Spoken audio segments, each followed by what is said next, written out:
अध्यात्म विज्ञान और भौतिक विज्ञान। समर सदगुरुदेव श्री रामलाल जी सिया की जय हो। दादा गुरुदेव ओम श्री गंगाईनाथ जी योगी की जय हो। सभी गुरु भाइयों और गुरु बहनों को जय गुरुदेव, जय दादा गुरुदेव।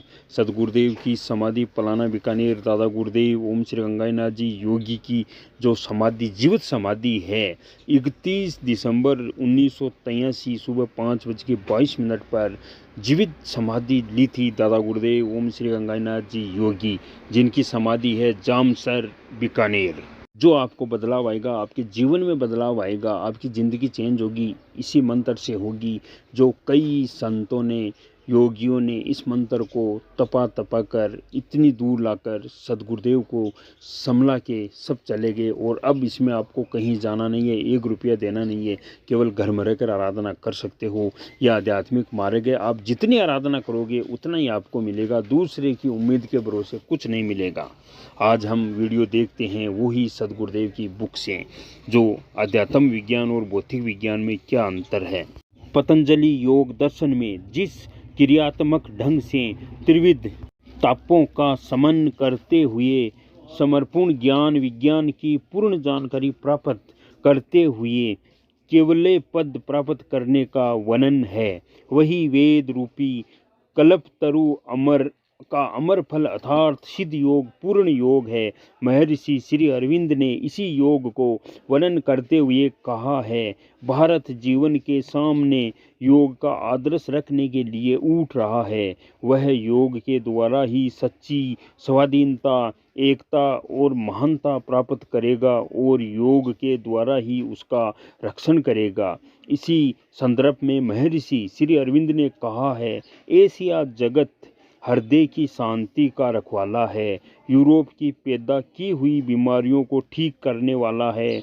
यूरोप ने भौतिक विज्ञान नियंत्रित राजनीति, उद्योग, व्यापार आदि में बहुत प्रगति कर ली। अब भारत का काम शुरू होता है, उसे इन सब चीज़ों को आध्यात्मिक सत्ता के अधीन करके धरती पर ही स्वर्ग बसाना है। आज धार्मिक दृष्टि से विश्व की वस्तु स्थिति यह है कि समर्पण युवा वर्ग का धर्म पर से विश्वास प्राय समाप्त हो चुका है, क्योंकि विज्ञान एक सच्चाई है, वह प्रत्यक्ष परिणाम देता है, अतः सभी लोग उसको सत्य मान रहे हैं।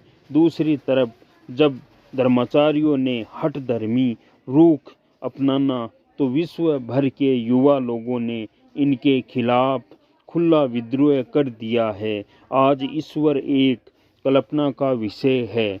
पश्चिमी जगत में सेवारत एक डॉक्टर ने बातचीत के दौरान मुझे बताया कि पश्चिम का युवा वर्ग ईश्वर में बिल्कुल ही विश्वास नहीं रखता है।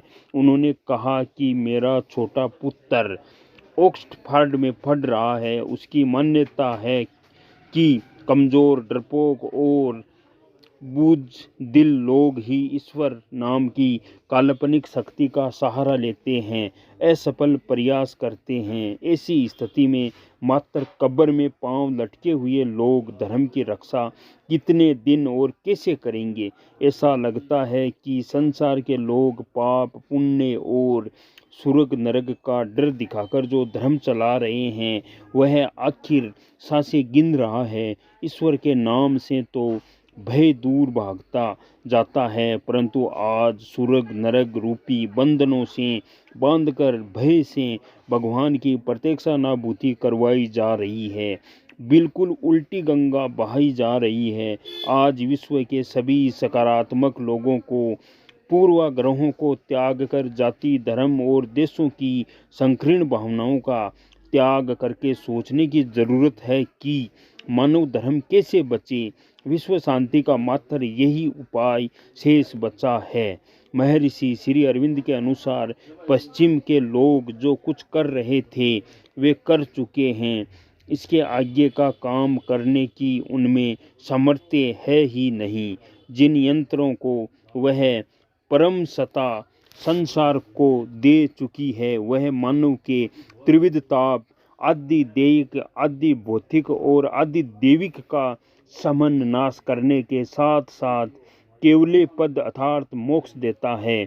इस समय हम शारीरिक कसरत को ही योग कह रहे हैं। उनकी पकड़ में वे नहीं आएंगे। वे लोग मानवीय बुद्धि से उन यंत्रों द्वारा जो प्रशिक्षण कर रहे हैं वह पूर्ण रूप से संगठित है। यह कार्य तो हमारे ऋषियों द्वारा बताए हुए तरीके से ही होगा। मात्र सुषुम्ना के रास्ते से ही उस चक्रव्यूह का भेदन संभव है जहाँ से वह परमसत्ता विश्व का संचालन कर रही है। कुछ माह पूर्व बीबीसी ने लगातार 3 बुधवार को चेतन अवचेतन पर वैज्ञानिक व्याख्या प्रसारित की थी। मैंने उसे सुना था। उसके अनुसार पतंजलि दर्शन में उस परम सत्ता का वर्णन करते हुए सहस्त्रार में उनके स्थित होने की बात कही गई है। उसे आज विज्ञान पूर्ण सत्य मानता है। आराधना में आपका कल्याण हो जाएगा, वो भी निःशुल्क हो जाएगा, बिना समय गंवाए हुए, बिना पैसे गंवाए हुए। आज पैसे के दम पर सब कुछ मिलता है, लेकिन ये आराधना बिल्कुल निःशुल्क है। कहीं आपको जाना नहीं है, घर में रहते हुए आप आराधना कर सकते हो और अपना जीवन में कल्याण कर सकते हो। जय गुरुदेव, जय दादा गुरुदेव।